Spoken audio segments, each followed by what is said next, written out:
Hey, what's going on? Jeff Bostic here from the Bostic team at Rate. We hope you're having a great week, and all eyes this week seem to be about what are tariffs doing and how that may affect interest rates as well as the cost of things going forward. Now, so far, a whole lot of nothing. The market's kind of shrugging most of that off, especially after just in the first couple hours of when they were supposed to be implemented. Mexico has had theirs put on delay for about 30 days, so we'll see what comes of that and keep you posted each step of the way.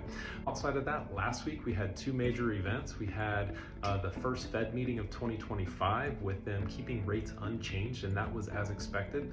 The second thing was PCE, personal consumption expenditure, which is the Fed's favorite measure of inflation. And the target right now is to get that core measure of PCE down to 2%.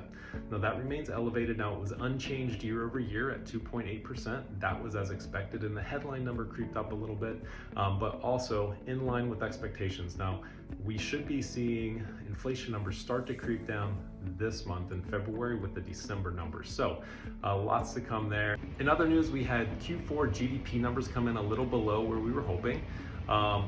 First-time initial claims for unemployment were below, but that was on a shortened week with MLK Day, and continuing claims decreased as well. And then lastly, there is a report that came out from Bureau of Labor Statistics, and it's looking back at all of their job reports from Q2 of 2024, and it said that they actually overstated job growth by over 800,000 jobs. Now, the market shrugs that off just because the data is so old at this point, but you've seen a trend of just hot jobs report one after the other, and as we see those, they go in and revise those numbers later on. And so 800,000 jobs in a quarter was a huge overstatement. Had we seen the actual numbers at that time, we probably would have seen rates not increase at the height that they did. So just some things to keep an eye on there, especially as we have Jobs Week this week. So that's what we're going to be looking at on top of tariffs. We got Jobs Week with JOLTS report, which shows us job openings.